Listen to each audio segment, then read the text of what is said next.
to call this meeting of Plain Township Trustees to order. If everyone could please stand for the pledge.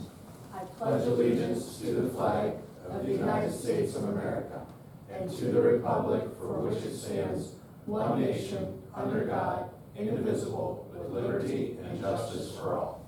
Thank you. You may be seated. I'd like to state for the record, Lisa Campbell, our administrator, is on excused absence. Are there any additions, deletions, or corrections to the agenda? Seeing none, the agenda will stand as is. We have a public hearing for our text amendment for 58925. Is there anyone in the audience that wishes to speak in favor of this text amendment? Seeing none, is there anyone in the audience that wishes to speak in opposition of this text amendment?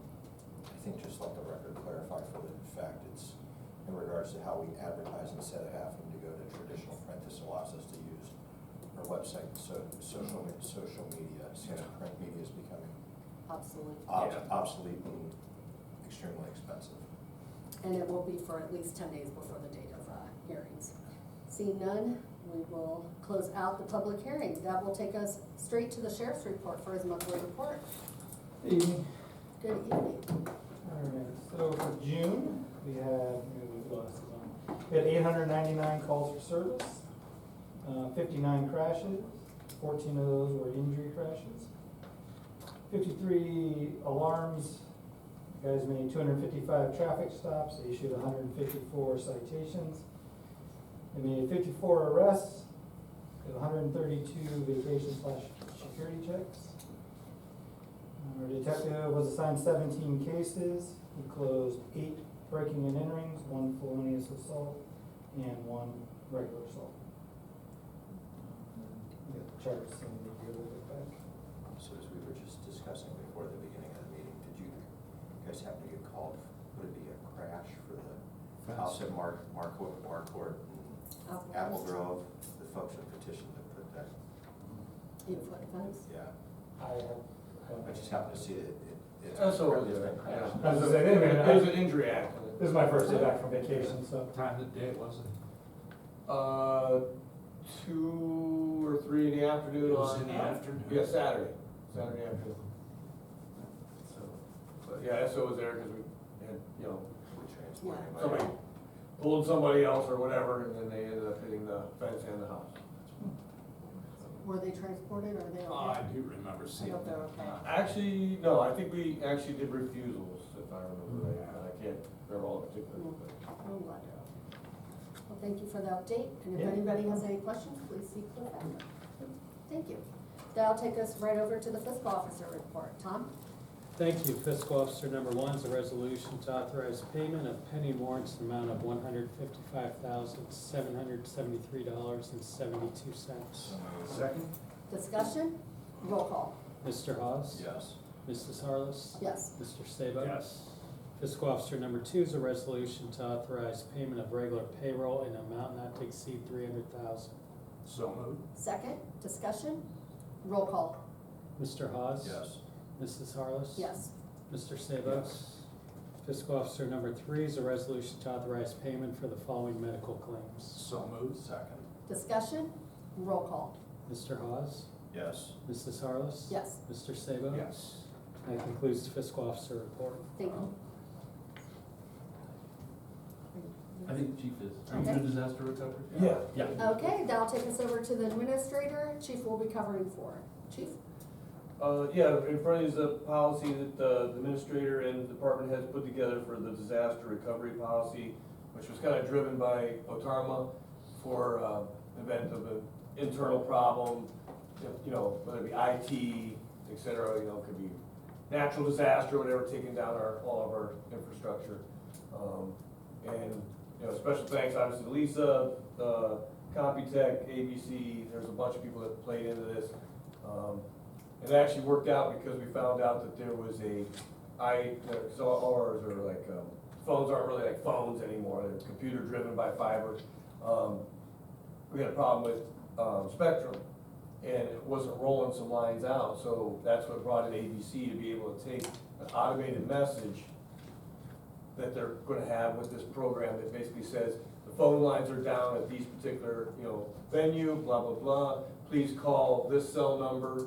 We ordered a cell phone, to call that number, and then obviously then it gives us time to put stuff on the social media. Event, there would be a long-term outage in the area or whatever, so there's a lot of stuff in there. It's a lengthy policy, as you can see, so. But it's a good policy and But good job. hopefully it'll give us a framework if we have a problem. Well, thank you, Chief. Also moved to adopt it. Second, discussion?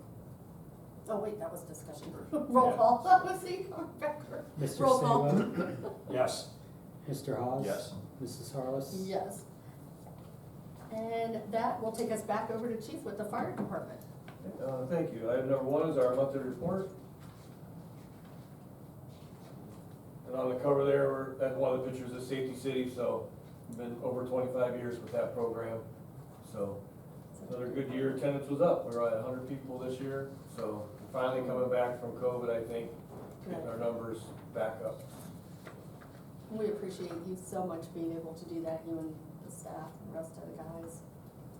If anybody has any questions, comments, or concerns, please see Chief after. Go ahead. Okay, item number 2 is a resolution by Plain Township Board of Trustees to accept the resignation of Eric Kagi as a full-time firefighter paramedic. So moved. Second? Discussion? Roll call. Mr. Sabo? Yes. Mr. Hawes? Yes. Mrs. Harless? Yes. Item number 3 is a resolution by Plain Township Board of Trustees to authorize the update in the job description for the fire prevention captain position. So moved. Second. Discussion? Roll call. Mr. Sabo? Yes. Mr. Hawes? Yes. Mrs. Harless? Yes. And that concludes fire department. Thank you. Thank you, Chief. That'll take us over to the road department. Drew? Thank you. Road number 1 is a monthly report.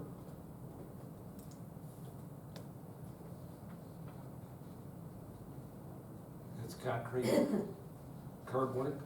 That's what we said. Yeah, what you see on the picture there, that's Starcliff. We Yeah. were grading and removing concrete for It turned out really nice. Yeah, Yes, looks it good. did. Say, I recognize it. Okay, if anybody, of course, has any questions, comments, or concerns, please see Drew afterwards. Go ahead. Thank you. Road item number 2 is a resolution for professional consulting engineering announcement. So moved. Second? Discussion? And this will be for the addition that we're gonna propose to the back of the road project. Roll call. Mr. Sabo? Yes. Mr. Hawes? Yes. Mrs. Harless? Yes. Thank you. Road item number 3 is a resolution to authorize payment to United Earthworks Progress Billing number 6 for the Orange Street Northwest Improvement Project Phase 1. So moved. Second. Discussion? Roll call. Mr. Sabo? Yes. Mr. Hawes? Yes. Mrs. Harless? Yes. Thank you. Road item number 4 is a resolution to authorize purchase and payment to Reliable Ready Mix for concrete for Mower Drive Northwest and Starcliff Avenue Concrete Curb and Gutter Project. So moved. Second? Discussion? Roll call. Mr. Sabo? Yes. Mr. Hawes? Yes. Mrs. Harless? Yes. Thank you. That concludes road department. Thank you, Drew. That'll take us over to Tom with the zoning department. Thank you, ma'am. Item number 1 is a resolution to declare items A and B as nuisance. I'm sorry. Item number 1 is the monthly report. Thank you. It's like a good month. Okay, go ahead. Item number 2 is a resolution to declare items A and B as nuisance abatements. So moved. Second? Discussion? Roll call. Mr. Hawes? Yes. Mr. Sabo? Yes. Mrs. Harless? Yes. Item number 3 is a resolution to declare items A through E as abatement payments. So moved. Second. Discussion? Roll call. Mr. Hawes? Yes. Mr. Sabo? Yes. Mrs. Harless? Yes. And item number 4 is a resolution to alter the text in our regulations to line up with the new Ohio language dealing with advertising at open meetings. So moved. Second? Discussion? Roll call. Mr. Sabo? Yes. Mrs. Harless? Yes. Mr. Hawes? Yes. And that'll be all for zoning. Okay. Thank you. That'll take us over to the Parks Department. Rob? Thanks, everyone's monthly report. Whatever come up with that ticket stuff that I had sent to you, is, I think it's Yeah, the the other fraudulent. sites. Yeah. Well, I don't necessarily know if I can call it fraud. It was, so it? Barracuda, Okay. Barracuda caught it, but we also got follow-up from Eventbrite within hours that Eventbrite also caught it, eliminated the purchase, sent whatever transaction was made back to, and then closed the account. So they bought a batch of our ticket. Oh, those tickets. So I investigated, I apologize, we got some fraudulent stuff from Eventbrite, so I'm trying to piece Yeah, together. except because. Some, Yeah. essentially, you know, There's like vivid. I apologize, scenes. there's- yeah. That's what I had. Okay. Somebody was Yeah. going to buy tickets for this week's show, and they're like, I thought you said tickets were $10 or $15. They're Yeah. like $30, $40. I'm like, where are you looking at? Because unless it's Plain Township Amphitheater, well, then they sent me Yeah. those links, which I know they tell whether it's bots or whatever, so we Yeah, must it's have bots. two different things.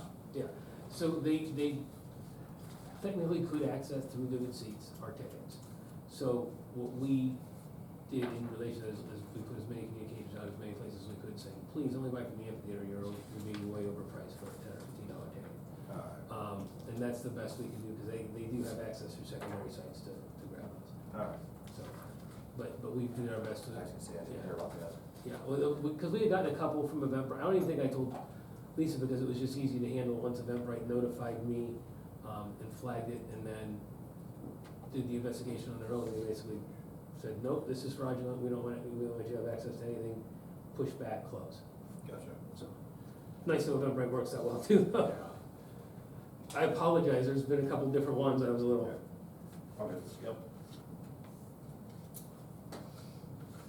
So the monthly report, if anybody has any questions, comments, or concerns, in addition to what was discussed, please see Rob afterwards. Go ahead with number 2. Thanks. Is a resolution to amend Resolution 25265, Legacy Park Amphitheater vendor policies and fees, and be just more comprehensive.